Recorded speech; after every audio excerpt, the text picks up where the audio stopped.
મારી YouTube channel પારુલકા કિચનમાં તમારું સ્વાગત છે। અત્યારે કેરીની સિઝન છે તો આપણે બનાવશું નેચરલ મેંગો આઈસ્ક્રીમ। આઈસ્ક્રીમ બનાવવા માટેની જરૂરી વસ્તુ લઈ લીધી છે।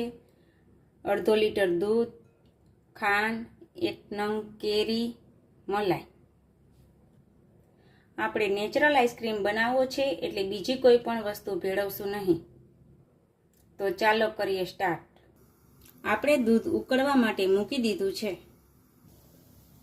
આ દૂધ આમનામ સતત હલાવતા રહેવાનું છે, નીચે બેસી ન જાય તે માટે। દૂધ આપણે આ જેટલું મૂકેલું છે તેના કરતાં અડધું ન થઈ જાય અને ઘટ ન થાય ત્યાં સુધી હલાવવાનું છે।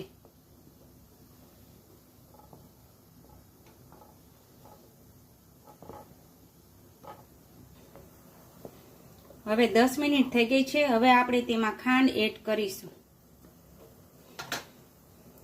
આ 50 ગ્રામ જેટલી ખાંડ છે તે અડધા લીટર દૂધમાં ઉમેરીશું।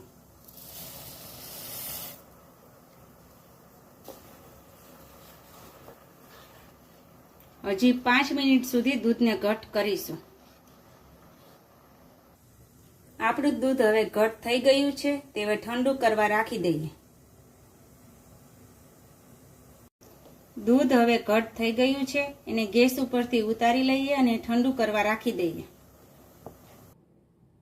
ચાલો હવે કેરીને મિક્સર જારમાં પીસી લઈએ। કેરીનો પલ્પ તૈયાર થઈ ગયો છે। આ પલ્પમાં ખાંડ ઉમેરી થોડી વાર ઉકાળશું। આ પલ્પને હવે ગરમ કરવા મૂકી દીધો છે।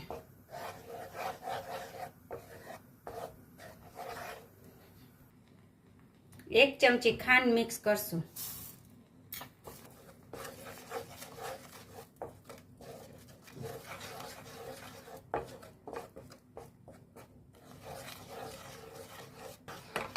આમ કરવાથી આઈસ્ક્રીમમાં કેરીનો ટેસ્ટ નેચરલ આવશે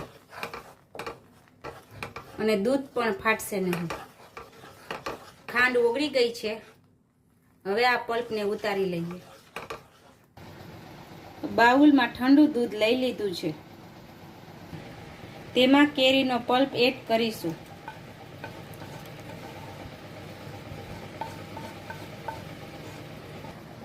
ત્રણ મોટી ચમચી મલાઈ એડ કરીશું, જેથી કરીને આઈસ્ક્રીમ ક્રીમી બનશે। હવે આ મિશ્રણને મિક્સર જારમાં પીસી લઈએ। મિશ્રણ રેડી છે। હવે એક વાસણમાં કાઢી લઈ।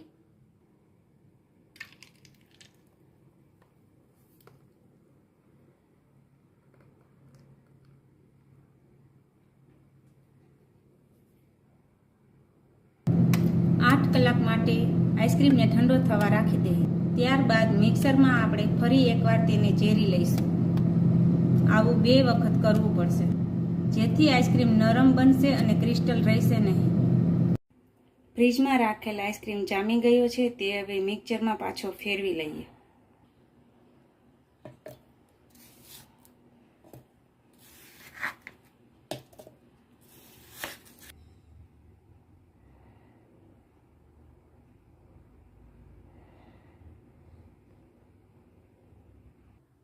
આઈસ્ક્રીમ સાવ ઓગળી જાય ત્યારબાદ જ મિક્સરમાં પીસવો। આપણો આઈસ્ક્રીમ મિક્સ થઈ ગયો છે। હવે પાછો બાઉલમાં કાઢી લઈએ।